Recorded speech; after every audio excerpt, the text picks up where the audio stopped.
চিকিৎসায় গাফিলতিতে রোগী মৃত্যুর অভিযোগ ছিল। অভিযুক্ত ডাক্তারের শাস্তির দাবিতে আদালতের সামনে দিনভর ধর্ণা অভিযোগকারিনীর। নামী ওই ডাক্তারের জেল হেফাজতের নির্দেশ মেদিনীপুর আদালতে। এবার চিকিৎসায় গাফিলতির অভিযোগে মেদিনীপুর শহরের একজন নামী স্ত্রীরোগ বিশেষজ্ঞকে জেল হেফাজতে পাঠালো আদালত। অভিযোগ, এক প্রৌঢ়ার জরায়ু অপারেশনের পর ওই ডাক্তার দিল্লি চলে গিয়েছিলেন। তারপর নার্সিংহোমে বিনা চিকিৎসাতেই নাকি ওই প্রৌঢ়ার মৃত্যু হয়। বিষয়টা আদালত পর্যন্ত গড়ায়। বুধবার 27 ডিসেম্বর এই মামলাতে অভিযুক্ত চিকিৎসক জামিন নিতে এসে একদিনের অন্তর্বর্তীকালীন জামিন পেয়েছিলেন। নিশ্চিত হওয়ার কথা ছিল বৃহস্পতিবার 28 ডিসেম্বর। তবে এদিন সকাল থেকেই আদালতের সামনে মৃত মহিলার মেয়ে বিচার চাই দাবি করে ধর্ণা শুরু করেন। এই পরিস্থিতির মাঝে বিচারক অভিযুক্ত ডাক্তারের সমস্ত জিনিস খতিয়ে দেখে জামিন নাকচ করে 14 দিনের জেল হেফাজতের নির্দেশ দেন। মেদিনীপুর শহরের বাসিন্দা নামী ওই বিশেষজ্ঞ ডাক্তারের নাম কাঞ্চন ধারা।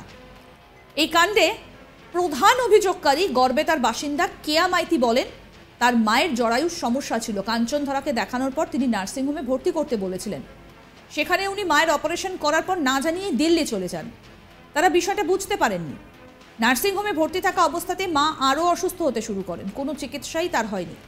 বারবার ডাক্তারবাবুর সঙ্গে যোগাযোগ করার পর পরিস্থিতি বেগতিক দেখে তিনি দিল্লি থেকে ফোন করে অন্য ডাক্তারদের দেখতে বলেছিলেন, কিন্তু ততক্ষণে মায়ের মৃত্যু হয়েছে। শোনাবো আপনাদের অভিযোগকারিনী কেয়া মাইতি কি বলছেন। আমার মা সেপ্টেম্বর মাসে জরায়ু অপারেশনের জন্য কাঞ্চন ধারার কাছে নার্সিংহোমে ভর্তি হয়। এরপর আমার মায়ের ভুল অপারেশন করে উনি পালিয়ে যান। তারপর মায়ের যখন অবস্থার অবনতি হয় তখন অন্য ডাক্তারদেরকে দিয়ে উনি চিকিৎসা করান। এরপর আমার মা মারাও যান তার 3 দিনের মধ্যে। তারপর নার্সিংহোম কোনো মতে বডি ছাড়েনি, পুলিশকে দিয়ে আমরা যাই হোক সাহায্য করে বডি পাই। তারপর আমাকে প্রায় সেপ্টেম্বর গেছে, অক্টোবর গেছে, নভেম্বর, ডিসেম্বর গেছে। আমাদের যে কোতোয়ালিতে এসআই আইও ছিলেন, ওই আইওর কাছ সঙ্গে অনেকবার যোগাযোগ করতে গেছি। উনি কোনো মতেই আমাদের সঙ্গে তো যোগাযোগ করেননি, উপরন্তু কোনো কিছু জানকারি আমাদেরকে দেয়নি কি চলছে না চলছে। কালকে কাঞ্চন ধারা এসে এখানে বেল পাওয়ার জন্য করেছিল, বেল পেয়েছেন উনি। হ্যাঁ, আমার মায়ের এভাবে অকাল মৃত্যুর জন্য ওই দায়ী। আর তার সঙ্গে কোতোয়ালি থানার পুলিশ সমস্ত টাকা পয়সা খেয়েছেন। আমাকে 20 লাখ টাকা দিয়ে বলেছিলেন কেসটা তুলে নেওয়ার জন্য। কালকে বেল পাওয়ার পর আমাকে বলেছেন 25 লক্ষ টাকা দেবো যেন কেসটা তুলে নেওয়া হয়। বারবার লোক পাঠাচ্ছে আমার শ্বশুর বাড়িতে, আমাকে প্রাণের হুমকি অবধি দিচ্ছে যে এরপর আমাদের অবস্থাও খারাপ হবে। আপনারা বলুন, এরকম একজন খুনি যে কিনা খোলা আকাশের নিচে ঘুরছে এইভাবে, আর আমরা অসহায় বলে আমরা এইভাবে কোনো বিচার পাবো না। আমার বিচার চাই। আর এই কোতোয়ালি থানার পুলিশদের বিরুদ্ধেও আমার অভিযোগ আছে। ওরা যা করেছে সমস্ত টাকা পয়সা খেয়ে ওনার হয়ে সমস্ত কিছু সাহায্য করছে, ওনাকে সাহায্য করছেন, এরকম খুনিদেরকে সাহায্য করছেন। এই আমাদের দেশের আইন। আমি তো মাকে ফিরে পাবোই না কোনোদিন। আমার বিচার চাই, ওই পুলিশের বিরুদ্ধেও চাই আর ওই ডাক্তারের জন্যও চাই। কেয়া মাইতির পক্ষের আইনজীবী অপূর্ব চক্রবর্তী বলেন, নার্সিংহোমে মৃত্যুর পর অভিযুক্ত ওই ডাক্তার মৃতদেহ যাতে কোনোভাবেই পোস্টমর্টেম না হয় তার ব্যবস্থা করেন। নার্সিংহোম কর্তৃপক্ষকে কোনোভাবেই বডি ছাড়তে নিষেধ করেছিলেন, কিন্তু আমরা আদালতের দ্বারস্থ হয়ে সব জানাই। মেদিনীপুর আদালতের চিফ জুডিশিয়াল ম্যাজিস্ট্রেটের নির্দেশে মৃতার ময়নাতদন্ত হয় এবং ভিডিওগ্রাফি হয়, কিন্তু পুলিশ সর্বক্ষেত্রে অসহযোগিতা করেছে।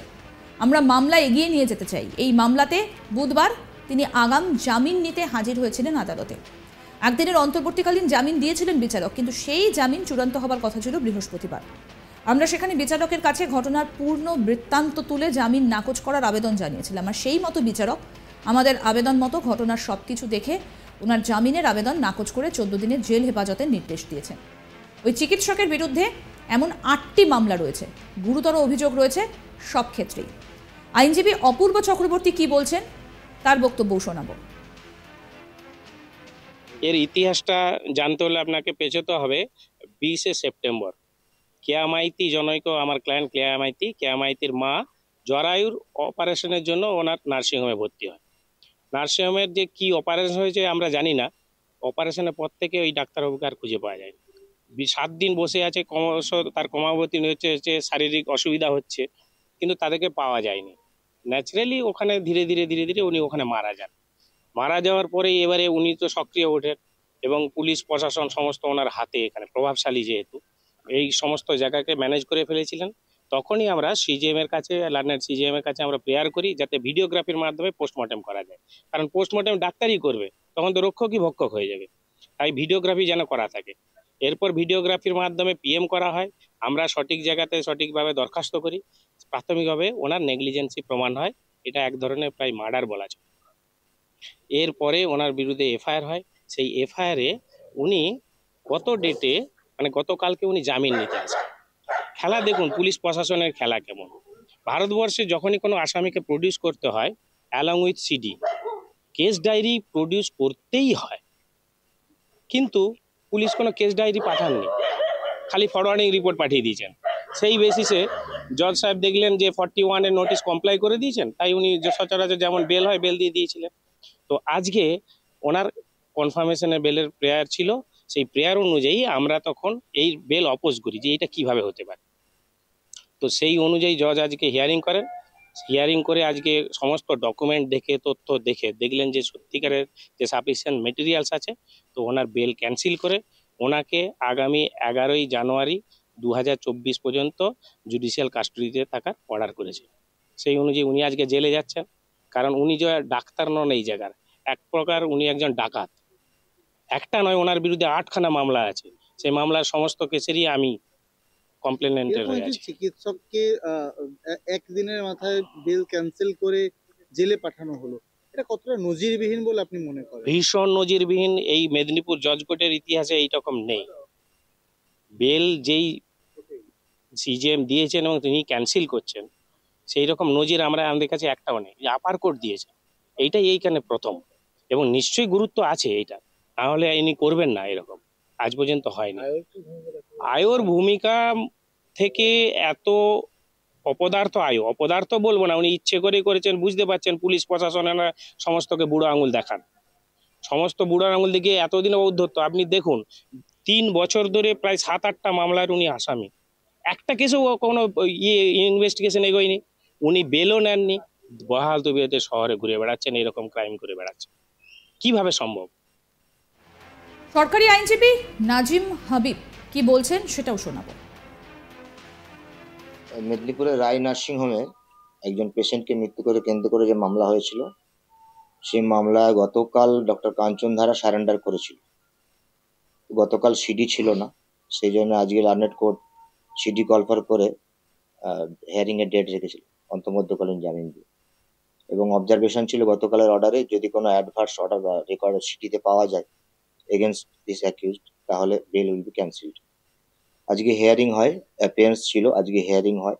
লার্নেড কোর্ট সিডি দেখে ডক্টর কাঞ্চন ধারার বেল রিজেক্ট করেছে এবং 14 দিনের জেল হেফাজতের অর্ডার দিয়েছে। এদিন লকআপে ঢোকানোর আগে অভিযুক্ত ডাক্তার বলেন তার বিরুদ্ধে ওঠা যাবতীয় অভিযোগ ভিত্তিহীন। কি বলছেন অভিযুক্ত ডাক্তার কাঞ্চন ধারা, শুনুন। স্যার, আপনার বিরুদ্ধে যে অভিযোগ কি বলবেন? বিচারাধীন ব্যাপার নিয়ে আমি কিছু বলতে চাই না। বারবার ধরে আপনার বিরুদ্ধে এরকম ধরনের অভিযোগ সামনে আসছে, আমার বিরুদ্ধে চক্রান্ত করা হচ্ছে বিভিন্নভাবে। আমাদের প্রতিনিধি শাহজাহান আলী কি প্রতিবেদন তুলে ধরলো, আসুন দেখি। চিকিৎসায় গাফিলতির অভিযোগে এক প্রৌঢ়ার মৃত্যুর ঘটনা, আর গাফিলতির অভিযোগে পশ্চিম মেদিনীপুরের নামী স্ত্রী রোগ বিশেষজ্ঞকে জেল হেফাজতে পাঠালেন মেদিনীপুর আদালতের চিফ জুডিশিয়াল ম্যাজিস্ট্রেট। আইনজীবীদের মতে বিরলতম ঘটনা এটি বৃহস্পতিবার বিকেলে মেদিনীপুর আদালত চত্বরে।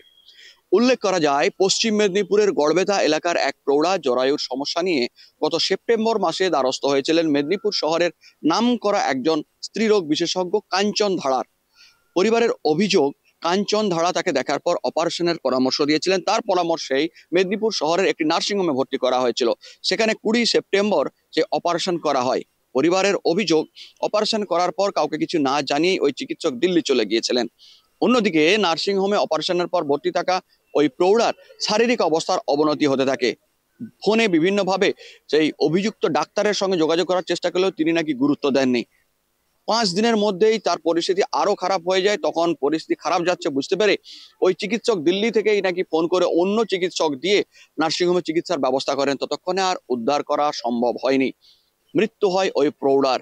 এরপরেই পরিস্থিতি জটিল হয়েছে বুঝতে পেরেই নাকি ওই ডাক্তার নার্সিংহোমকে প্রভাবিত করেন, কোনোভাবেই দেহ না পরিবারের হাতে তুলে দেওয়া হয়।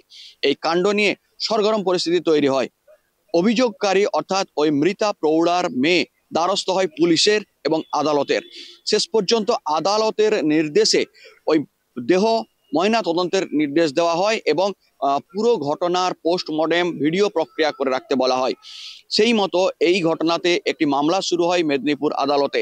অভিযোগকারীদের বরাবরের দাবি পুলিশ নাকি তাদের সঙ্গে তদন্ত করেনি কিংবা ইনভেস্টিগেশন অফিসার তাদের সঙ্গে সহযোগিতা করেননি, বিভিন্ন ক্ষেত্রে পক্ষপাতিত্ব করেছে।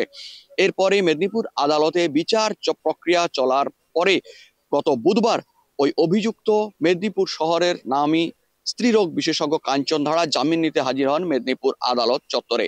আদালতে হাজির হওয়ার পর একদিনের অন্তর্বর্তীকালীন জামিন পান তিনি।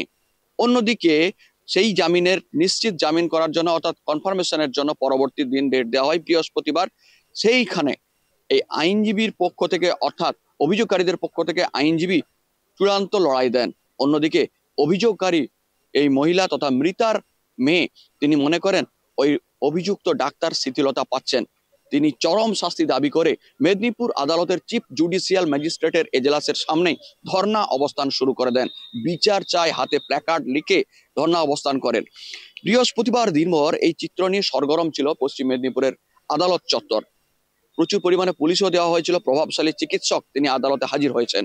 বৃহস্পতিবার দিনভর বিভিন্ন জিনিস দেখার পর মেদিনীপুর আদালতের চিফ জুডিশিয়াল ম্যাজিস্ট্রেট ওই চিকিৎসকের জামিন নাকচ করে দেন সন্ধ্যা নাগাদ এবং একই সঙ্গে 14 দিনের জেল হেফাজতের নির্দেশ দেন।